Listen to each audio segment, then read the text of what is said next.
Hey everyone, I recently finished The Girl from Everywhere and the following story. I don't have enough to say about each book separately, so let's review them in one video. Let's start with The Girl from Everywhere by Heidi Heilig. I listened to this on audiobook and it's a sort of YA pirate science fiction adventure, and I really enjoyed the audiobook. The narration was very well done and the story was captivating in the beginning. It's narrated by 16-year-old Nix, and her father is a captain of a boat, and this boat can travel through time and space, but it needs maps for that. So that's the way they can move around. And the goal of the father is to get back to the time where Nix's mother was alive to save her. And that's the basic outset of the story.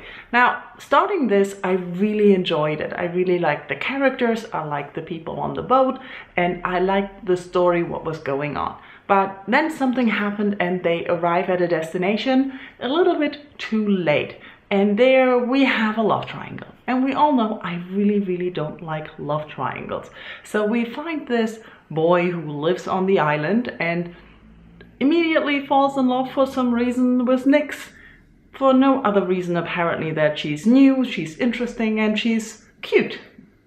I don't think he says that, but that's the feeling I got. I didn't see any deep connection or really interest in her as a person, and that's what really stopped me listening to it for a few days, because I really didn't like this idea of the love triangle and the thoughts that went through her head and everything. I thought it took away from the story. But that might just be because I'm, well, literally against love triangles in the first place, and I'm out of the age where I have to find out what I really want from life. And I always find it very difficult to understand how a love triangle can revolve around an interesting friend character that knows you and respects you for who you are, and someone who just likes how you look and wants to keep you and marry you and chain you to the island instead of supporting what you actually want. So I never really get that. Friend aside, if you are not bothered by love triangles, it's not a really full-out deeply in love with two characters love triangle, just a very superficial one. You will enjoy this book. It's a really fun adventure story. I really like what was happening and the narration and the descriptions and the magic that was going on, and also the relationships between all the different characters.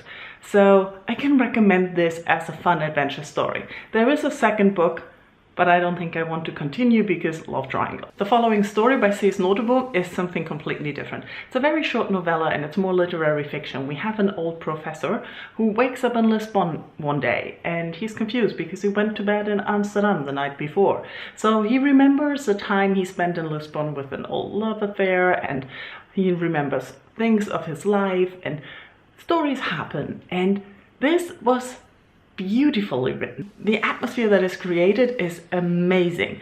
I really enjoyed it, but it was also confusing because the way he addresses you, the reader, as you and includes you, but you already know he's not talking to you, the reader, but someone else. And he's jumping between present and past and places, so it's rather confusing and it's hard to keep up. Aside from that, every time he mentioned something, I got sidetracked.